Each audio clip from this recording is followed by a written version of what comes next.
And now, let's get back to the ground and its formidable machines of war. We're going to discuss the very thing that makes these vehicles really hard to get rid of: armor.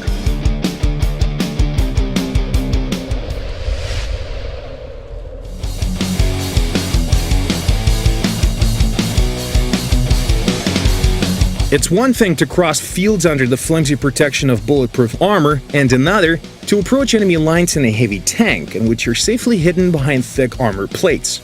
But first, let's see what actually protects tankers from enemy shells. The armored steel has to have two basic qualities. It should be hard to penetrate, yet tough, resistant to shock.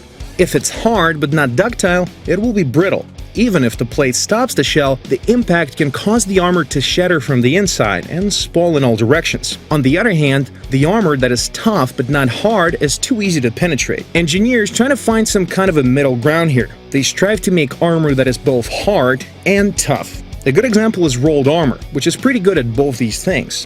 Rolled armor is produced by processing cast steel billets and then rolling them into plates. Hot rolling homogenizes the grain structure of the steel and removes imperfections that can reduce the strength of the plate.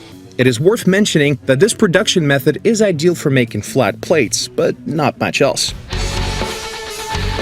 Another popular type of armor is called cast armor. There is no rolling involved. The armor is made by pouring molten metal into molds. This type of armor resists less well than rolled armor, but allows for a production of more complex designs. For example, you can cast an entire turret. Despite their differences, both rolled and cast armor are called homogeneous armor.